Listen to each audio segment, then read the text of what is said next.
6 men were trapped in a fenced pit, 5 meters deep. If all of them escaped within 2.5 hours, they would win $100,000. But there was one strict rule: no one could use the same escape route.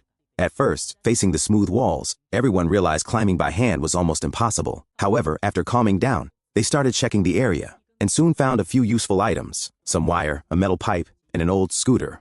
The first plan was the most direct: a human ladder. The strongest men stood at the bottom, stacking up one by one. The lightest guy, Jack, went first. He stepped on his teammates' shoulders, grabbed onto some vines, and pulled himself over the fence. The pit instantly erupted with cheers, but that route was no longer allowed. The second route had more footholds, so they saved it for David, who had an injured foot. With very little effort, he climbed out successfully.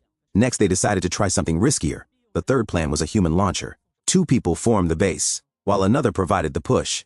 The first attempt failed, but after a quick adjustment, Mark caught the railing and escaped on the second try. Then Ben started thinking differently. He tied the wire to the scooter, trying to make a simple grappling hook. After several failed throws, a teammate tried once, and the scooter got stuck on the fence immediately. But a new problem appeared. The wire was too thin to grip, so Ben tied a wooden stick to the wire, turning it into a soft ladder, but he was too heavy to pull himself up, so he gave the chance to Lucas.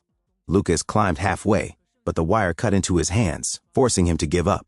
At the critical moment, Ben stepped in again. He took apart an old chair, combined the metal frame with 2 wires, and increased the grip area. This time it held. Lucas pushed hard and finally made it out. Next, Tony spotted a wall covered in vines. He climbed up quickly, smooth and steady, and reached the top with ease. Only Alan was left in the pit. He noticed a row of tiny bumps on the wall, barely visible. He used a stone slab to extend his run-up, jumped toward the wall, and climbed up using pure finger strength. In less than 2 hours, everyone escaped. The challenge was complete.